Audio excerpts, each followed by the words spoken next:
Mesdames, Messieurs, peuple congolais, comment traiter la problématique du tribalisme inconscient dans la société congolaise? Pour pouvoir traiter cette problématique, il faut que je puisse vous étayer déjà des faits historiques puis réels et surtout les impacts de ce tribalisme inconscient dans la société congolaise. Eh bien oui, mais pour parler de tout ça, de traiter cette problématique, bon, je vais partir d'abord des faits historiques, bien sûr, et puis réels, et voir comment allons-nous ensemble, individuellement et collectivement, traiter la problématique. Bon, commençons déjà par les faits historiques. Vous savez que euh, euh, le Congo-Brazzaville, que nous connaissons aujourd'hui, n'est pas une nation. Elle n'existe d'ailleurs pas. Le Congolais ou le Congolais, c'est le fait d'une situation sociale d'appartenir à un écosystème qui s'appelle le Congo-Brazzaville. En fait, le Congolais, c'est une situation sociale du fait que je suis Congolais, tout simplement. J'ai un passeport quand je suis à l'étranger, au pays là-bas, bon, ben, les gens ne se définissent pas Congolais. Bien sûr qu'ils peuvent se définir Congolais, mais en réalité, que dalle, rien du tout. Eh bien oui. Mais parce que depuis l'indépendance du Congo jusqu'à nos jours, on n'a pas construit une nation, un idéal. Vous savez que l'idéal d'une nation, c'est un combat permanent avec les gens qui ont toujours l'esprit de construire une nation. C'est un idéal. Les États-Unis, il y a eu des sécessionnistes qui ont cherché à diviser les États-Unis, mais il y a eu toujours des dignes fils des Américains qui ont combattu la division. Et partout, c'est passé partout dans le monde. Et jusqu'à aujourd'hui, il y a des nations qui cherchent toujours à se diviser. Et d'autres cherchent à construire des ensembles. Donc, ça, à l'échelle congolaise, que dalle. Rien du tout. Mesdames et messieurs, bien sûr, en parlant de ces faits historiques, vous savez que le colon français est venu nous trouver. D'abord, on a suivi l'esclavage, puis le colonialisme. Et après, bon, ben, en fonction de l'évolution de la société et de la civilisation, ils nous ont livré cette indépendance-là, sur un plateau d'argent. Mais il semble qu'en nous livrant cette indépendance, ils ont livré une mosaïque, en créant l'État congolais, le Congo-Brazzaville. C'était une mosaïque de tribus. Et au Congo, on en compte 65. Il y a des tribus majoritaires et minoritaires aussi. Et souvent, c'est des tribus majoritaires qui ont toujours dirigé le Congo-Brazzaville. En termes de représentation, soit électorale ou d'alliance politico-militaire. Bon, bien sûr, ces blocs compacts, au Congo, si on les divise sur les 65 tribus, il y a 3 blocs culturels compacts. On parle des Téké, l'interface entre le nord et le sud, et les Congos au sud et les Mboshi au nord. Mais en réalité, les Congo n'est pas une mosaïque homogène. C'est une mosaïque hétérogène. Les Téké d'ailleurs, et les Mboshi aussi. Mais après, bon, ben, dans l'histoire de ce pays, après l'indépendance, on a créé des blocs géopolitiques plus ou moins compacts. On parle des nordistes et des sudistes. C'est comme si vous vivez en France, on a divisé la France en 2 parties. Il y a ceux qui sont au nord de la Loire et ceux qui sont au sud de la Loire. Mais les gens tendent toujours à se regrouper entre ces blocs. Ça veut dire que ceux qui sont au nord de la Loire, ils ont plus confiance à ceux qui sont au nord de la Loire que ceux qui sont au sud de la Loire. Donc ils sont souvent en défiance ou en méfiance vers les autres.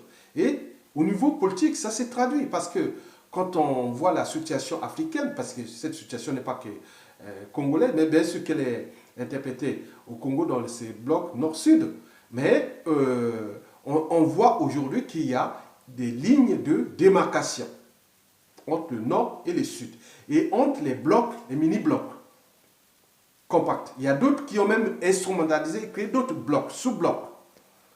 Par exemple, les blocs Lari-Congo, les blocs Nibolek, les blocs Teke, les blocs Mboshi.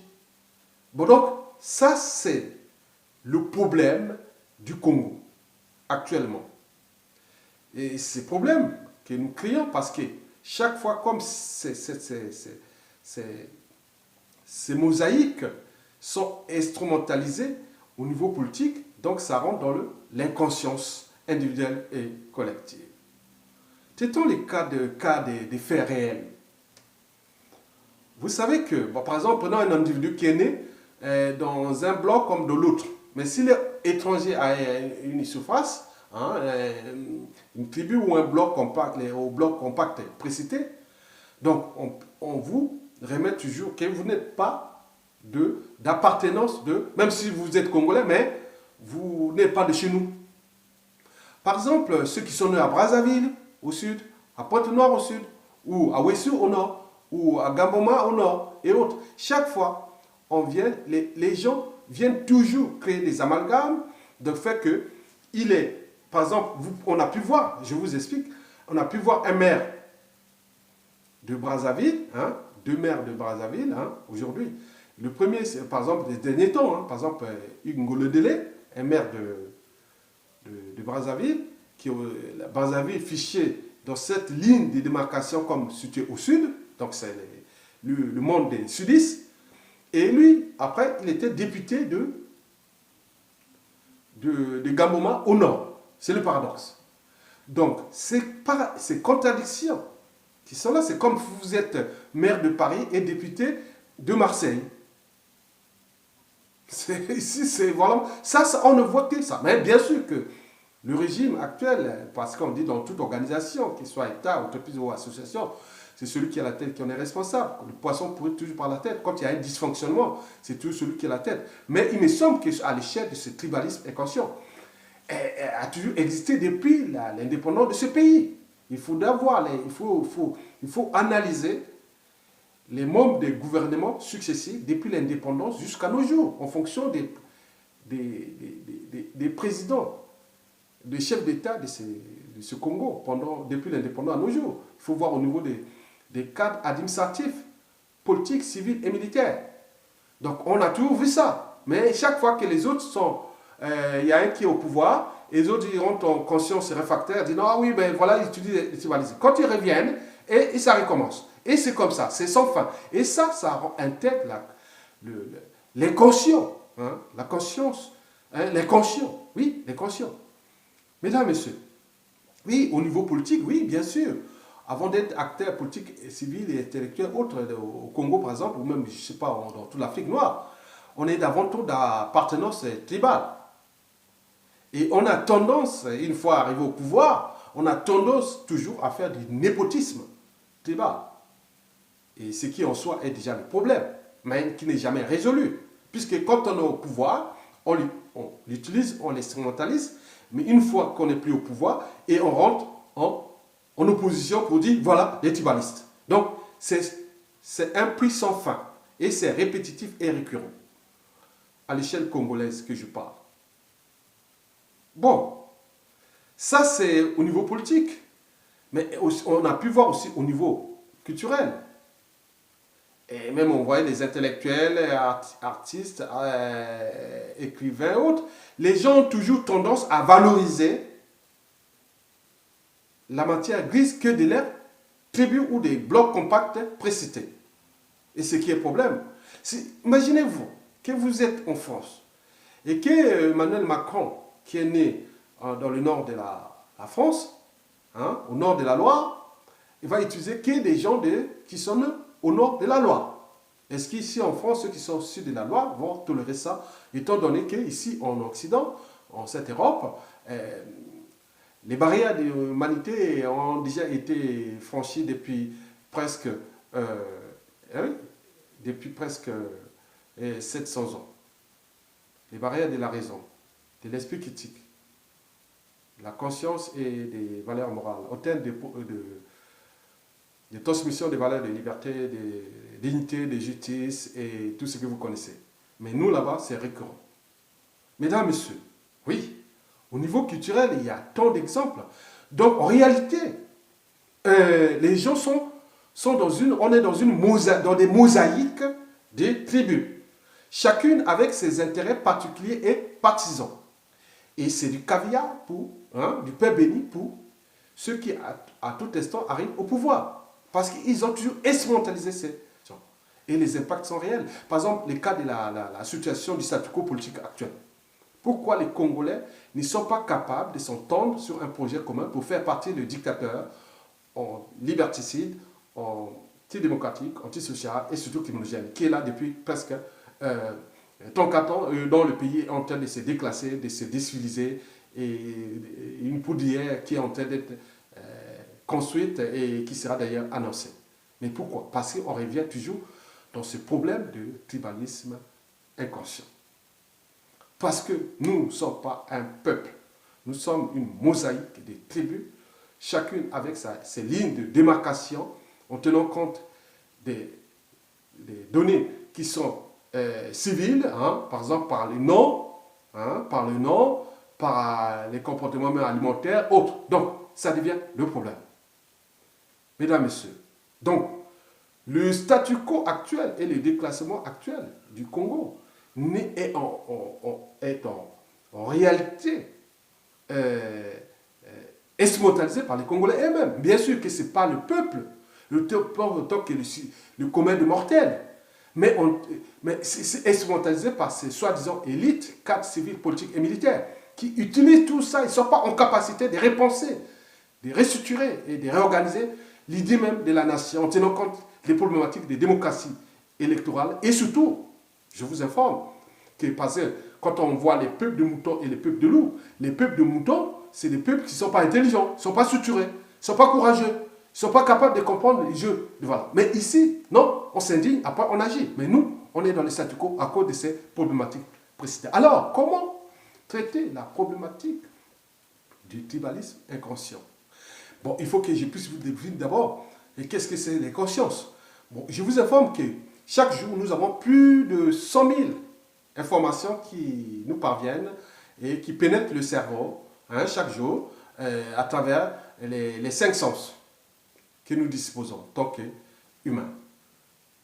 Les oreilles, les yeux, le nez, la bouche et la peau.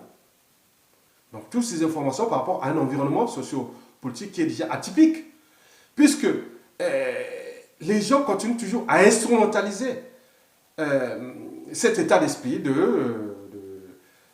d'un autre temps sur les tribalités. Les tribalistes, la tribu. Parce que les gens de même tribu, même croyance, même langue, même mode de vie, autre. Donc, on n'est pas dans l'idéal de la nation. Et donc, c'est cette conscience, bien sûr, venant des 5 sens par rapport à un environnement social, ou sociopolitique, ou économique, ou culturel, intègre le cerveau qu'on appelle le cerveau de la conscience. Il est le cerveau des relations sociales. Il est situé là. C'est tout petit. C'est le cerveau primitif. C'est celui qui intègre toutes les informations de notre journée, de notre quotidien. Et bien sûr, ces informations qui sont inconscientes, parfois des sensations. Par exemple, je peux vous expliquer, vous pouvez rencontrer quelqu'un d'intelligent, ou une belle femme, ou un bel homme, autre, ça vous crée des sensations. Ça rentre là, l'information arrive là. Donc nous avons plus de 100 000 informations qui arrivent par ce processus. Et une fois entrées, il faut bien sûr les traiter. Donc ça rentre sur un deuxième cerveau, celui-là, qui est là.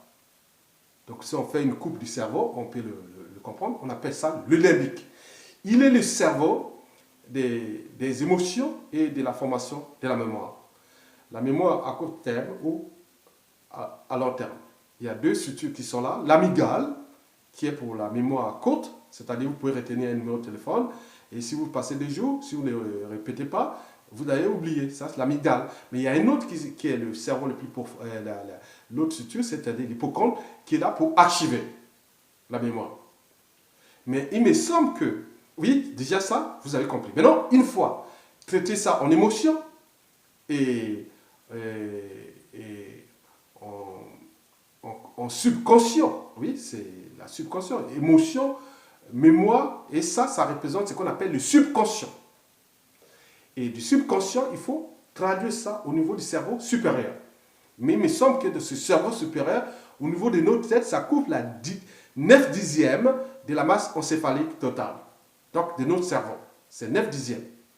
Et donc, ce cerveau, c'est le cerveau de la conscience, de la raison, hein, de la motivation, de la pensée, du jugement, de l'objectivité, de l'intelligence, de tout ce que nous connaissons. Bien entendu. Mais il me semble que quand vous êtes dans un environnement socio-culturel atypique, il me semble que l'activation de ce cerveau est un peu plus ou moins déclassée. Donc, les informations qui arrivent des consciences par le cerveau social venant des 5 sens, traduites en émotions, et surtout archivées et réparées. Donc, comme s'il y a un blocage. Donc, l'information ne parvient pas à l'état supérieur. Par exemple, le cerveau de la raison que je vous parle. Vous savez que ce qui distingue fondamentalement l'homme de l'animal, ce n'est pas seulement l'intelligence, mais surtout, c'est les 4 barrières qui sont celles de la raison. L'esprit critique, parce qu'on construit dans la critique, il me semble que là-bas, la critique, c'est dangereux. Donc, on n'active pas l'expression de certains gènes qui sont liés à l'intelligence-attitude ou à la conscience-attitude.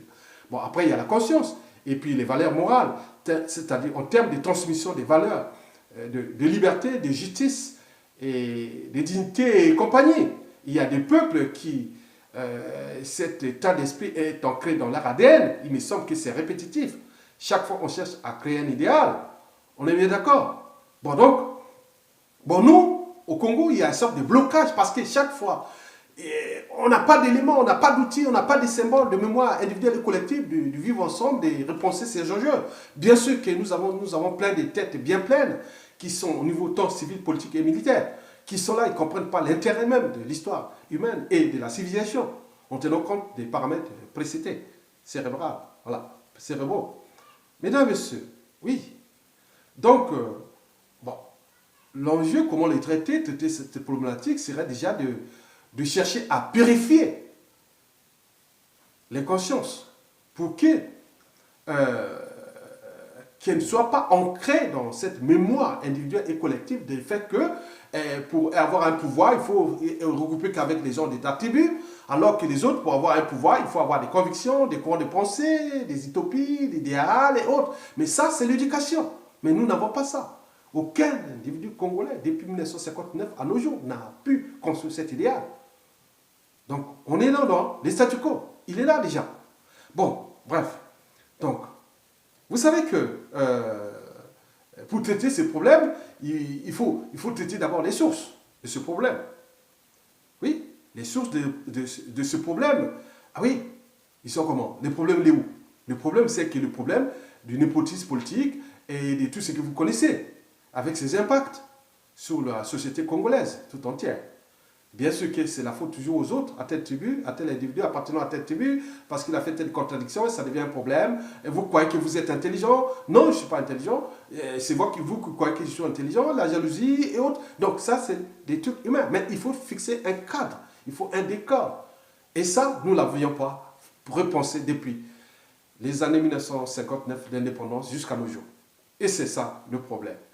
Donc, traiter les sources de ce problème, de cette problématique, c'est d'abord chercher, comme disaient les grands philosophes du XVIIIe siècle, pour construire une société meilleure, il faut chercher tout justement d'abord comment dénaturer l'homme, pour que celui-ci ne se contente pas d'obéir à ce que sa nature commande. L'éducation est bien sûr là, mais l'éducation en termes d'abord de transmission de certaines valeurs, de liberté, de justice et puis, oui, l'enseignement, qu'il soit depuis les discussions civiques, les symboles, les devoirs de mémoire et tout ça, tous c'est des ensembles que nous devons construire. Mais comment nous allons construire au Congo au moment que nous ne sommes pas capables de nous entendre déjà face à un dénominateur commun qui est en train de déclasser, déshumaniser un peuple? C'est le problème. Donc, l'idéal sera déjà de s'entendre et de mettre hors d'état de ce monsieur. Mais là, Il me semble qu'avec ses intérêts particuliers, partisans, avec ses mosaïques des tribus et autres, les intellectuels appartenant à telle tribu, donc cette mosaïque, dès qu'on critique, oui, la critique aiguise l'intelligence, l'éveil des consciences d'ailleurs. Mais nous, quand on critique, ça y est, c'est un gars du Nord ou du Sud, autre. Il ne faut pas critiquer, vous n'avez que droit à critiquer celui qui est de chez vous. Mais vous ne pouvez pas critiquer d'autres. Mais si vous criez, ça y est, vous êtes tribaliste. Et vous voyez, en Afrique, surtout au Congo, hein, les impacts sont là, hein, surtout quand ces gens ont un pouvoir politique, les dégâts sont là. Hein. On a assassiné les intellectuels, les politico-militaires, et tous sont trouvés en prison, des disparitions, autres. Mais tout ça. Donc, est-ce que nous sommes en constante évolution, tenons compte des lois de l'évolution? Donc, nous sommes à quel stade d'humanité? Donc, ça, il faut repenser ça. Donc, nous, le but est que nous puissions ensemble s'entendre pour que nous pouvons d'abord repenser la problématique comme l'a fait avec le racisme en Occident. Il y a des lois et règlements pour cela. Bon, pour ça. Bon, nous, comment demain, on peut, si on puisse entendre, entendre dans le but du vivre ensemble, construire un idéal d'une nation, en partant des symboles qui ont déjà été pensés pendant l'indépendance. Mais nous ne sommes pas en capacité individuelle et collective, tant au niveau civil, politique et militaire. Et c'est pourquoi ceux qui sont malins et qui utilisent ça avec les intelligences, les stratèges et de la matière déjà dans le pays pour déclasser et mettre ce pays en déclassement chronique. Donc l'enjeu est de repenser. Parce que le Congo là-bas, si vous êtes... vous contestez tel individu de telle tribu, ça devient un problème. Demain, ça peut être, non, oui, il a le droit de vous critiquer, monsieur. Et vous n'avez pas le droit ni devoir de le détruire. Donc, par exemple, ça serait bien. Donc, les outils, nous allons les mettre dans le cadre d'abord de légiférer au niveau des institutions, puis l'éducation, depuis l'école primaire, passant par le collège, les lycées et l'université, et sans oublier des outils, des symboles de problématiques de mémoire individuelle et collective par rapport à cette histoire chaotique post-indépendance jusqu'à nos jours. Donc, d'où l'enjeu de repenser ça. Mais avec quel individu? Au moment où nous sommes dans le statu quo. Donc, le but est d'abord que nous puissions ensemble déclasser ce monsieur qui est en train de déclasser tout un peuple et tout un individu tout seul. Parce que voilà, c'est des gars du Nord, c'est des... Non, ça ne tue pas des animaux dans le pool. Ils tuent des humains, ils tuent des Congolais, ils tuent des Noirs. C'est des discours.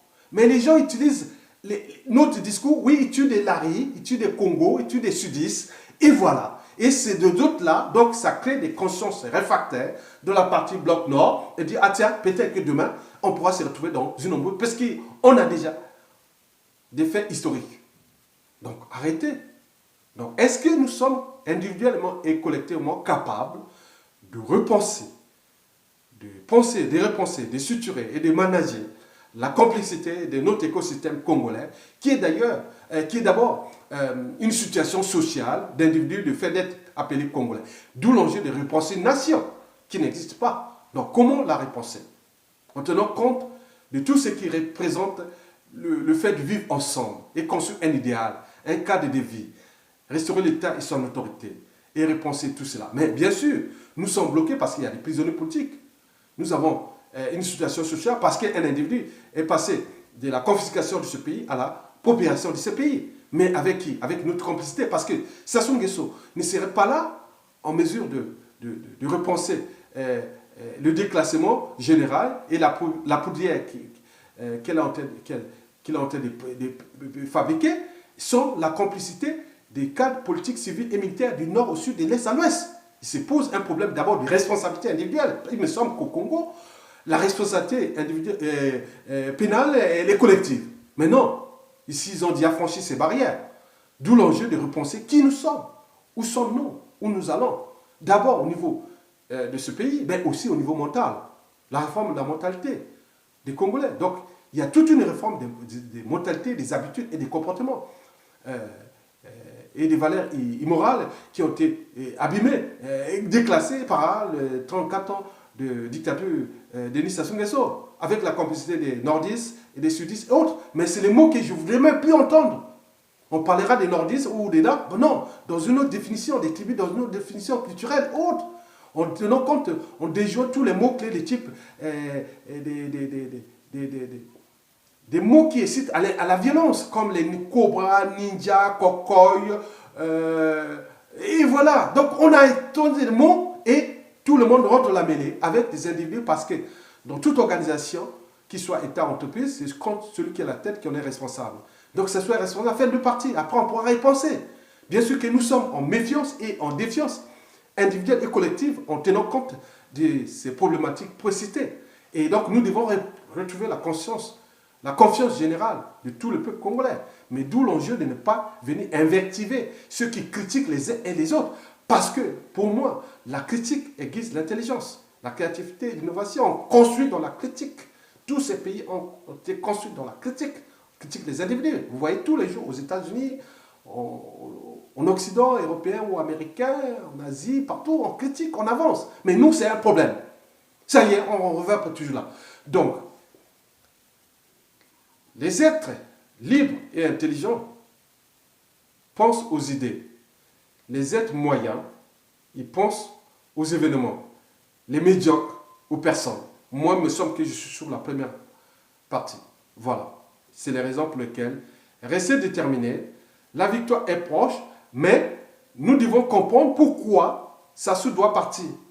Nous devons justifier. Mais après, qu'est-ce qu'on en fait?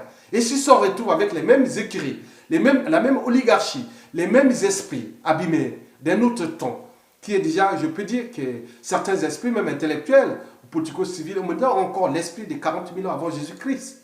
Donc nous sommes quelque part au néolithique. Arrêtez. Mesdames et messieurs, peuple congolais.